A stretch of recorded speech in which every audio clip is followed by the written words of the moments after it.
All right, we got some more DC news with you right now. Welcome back to Views with Hughes, Jennifer News. This is Jerome Hughes, and today's story: DC code head James Gunn has stated that Tom King is an integral part of the DCU. Now, we all know that he's been saying this before, but now I'm going to dive deeper into what he's actually stating here. What do you think about this decision, or how much do you exactly know about Tom Rice? Okay, so let me know your thoughts about that in the comments below. Also, if you enjoy what I'm sharing this video, go ahead, smash like button, share far wide across social media, and also subscribe to the channel, click the bell notification, so that way you're notified of future uploads and updates. All right, so as I stated earlier, James Gunn, he actually took to Threads, sometime this past week, where not this week, but earlier this month, to claim that King's The Human Target miniseries is his favorite comic book of 2023.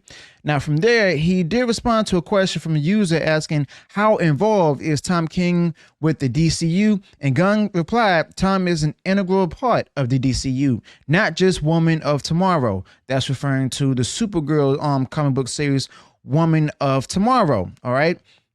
He also added that he's one of the first people I showed the Superman script asking for notes, okay? He included in various ways in numerous other projects, including Woman of Tomorrow and Yes, okay? So Gunn previously revealed that King was one of the chief architects of the DC universe. In an interview with DC.com, where he said, while discussing Supergirl Woman of Tomorrow film, he stated, this is based on Tom King and Bleekus Evely's wonderful comic. Now, Tom has been one of the architects of this entire situation. He's been one of the guys in the room with us, along with 4 or 5 other writers. I love his take on these characters. He just turns them slightly into something very unique. Now, what is unique, you ask? Well, I'm going to let you all know something. I'm going to discuss that more in this video, but most likely, you're not going to like it. All right. So he did conclude that in our story, we have Superman, who was sent to Earth and raised by incredibly loving parents. We all know that Kara was on Krypton, his cousin, who is also Supergirl. She was on a piece of Krypton that drifted away from the planet, and she lived there for the first 14 years of her life in a horrible situation where she watched everyone around her die. So she's a much harsher and more effed up Supergirl than you've been used to thus far. Now, Gunn's admiration for Tom King raises some serious concerns among fans like myself, okay?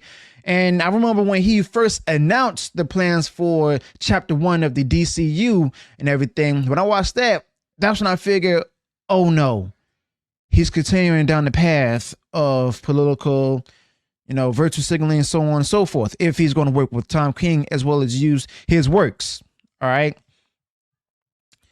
His admiration for Tom King raises some serious concerns, especially given Tom King's questionable content in The Human Target, where he considers one of his favorite comic books. Okay. Now, in this series, and I had to do research of this for myself, King actually transforms the heroic Green Lantern guy Gardner into an obsessive, abusive ex-lover of Ice. Okay, now after an altercation where Gardner attempts to strike Ice, King has Ice freeze Gardner and then has the Human Target fatally punch him, shattering him into pieces. Okay, I'm not sure if this is going to be brought up or used in the upcoming DCU films or even shows, but if he's actually showing you to use Tom King's work as well as have him listen as an integral part of the DCU, this is what should worry us all. This already worries me. And I've stated before, I'm tuned out into the DCU, okay? I'll give it a try,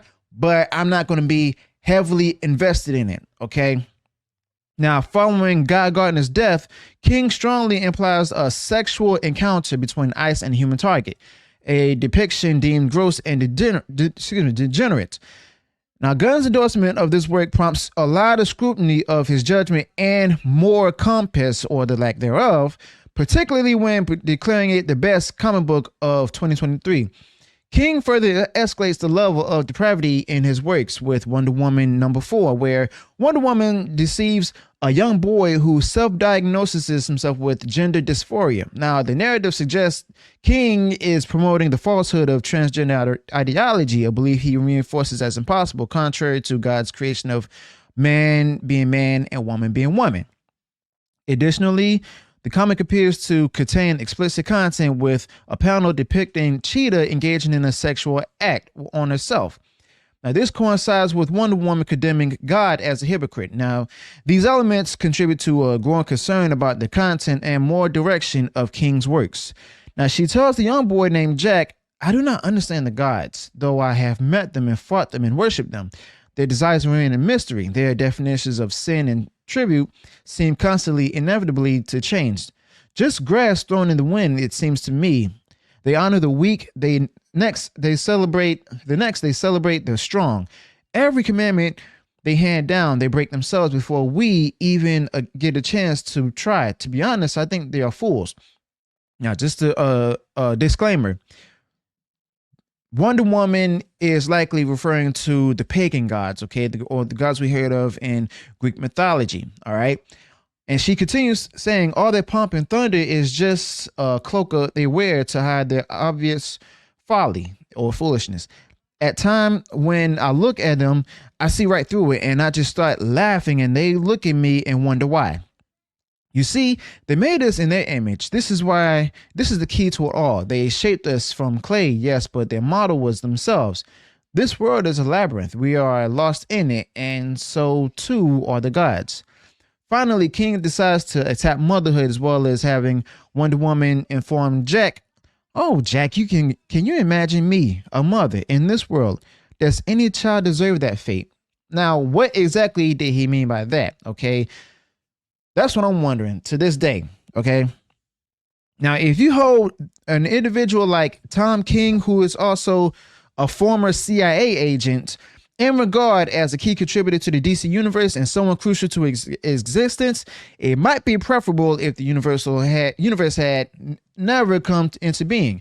Now, the content is of poor quality and should be avoided by readers. Now, I say it should be, but you don't have to listen to me. If you want to continue to read it, that's fine. That's all hunky-dory and everything, okay? Enjoy it while you can. But the content is of poor quality, in my opinion, and should be avoided by readers. Now, authorized by a former CIA agent, as I said, its apparent objective is to actually influence readers toward objectionable, deviant, and chaotic lifestyles through deliberate falsehoods presented in the medium of comic books, okay? Now, I guarantee you all, and Tom King has actually set off fans of the DCU fandom, okay, causing a big division of it, okay? I'm not sure exactly how many issues of the DC comics exactly that he's written and stuff, but the fact of the matter is, if James Gunn decided to go ahead and actually link up with someone like Tom Rice to be an integral part of the DCU, that means that he may be planning to have him write more works and everything, possibly even with the upcoming Superman movie, okay? And then there's also the upcoming Batman movie with Robin and everything. And then there's also Creature Commandos. So basically, there's people out there who are still looking forward to seeing what James Gunn has to do with it. But they should know also and take into consideration what he's doing, as well as the people he's working with, what are they known for, okay? Because among those who are actually looking forward to James Gunn's DCU, they're tired of the woke entertainment, the political virtue signaling being brought into the movies and shows and stuff. I wonder exactly how they're going to feel about this when they actually see what it's actually about or what's actually happening, okay? So what do you make of James Gunn praising Tom King? Do you think that, it's a good idea, or do you think it's bad? Are you looking forward to seeing what James Gunn and Tom King and Peter Safran has to do with the DCU? Okay. What are your thoughts about this? Let me know your thoughts about that in the comments below. Also be sure to include any additional points that I didn't share among this particular topic. If you enjoy what I shared in this video, go ahead, smash the like button, and share far wide across social media. And if you have done so already and you enjoyed all the content I put out there, go ahead, subscribe to the channel, click the bell notification, so that way you'll be notified of future uploads and updates. Until then, peace.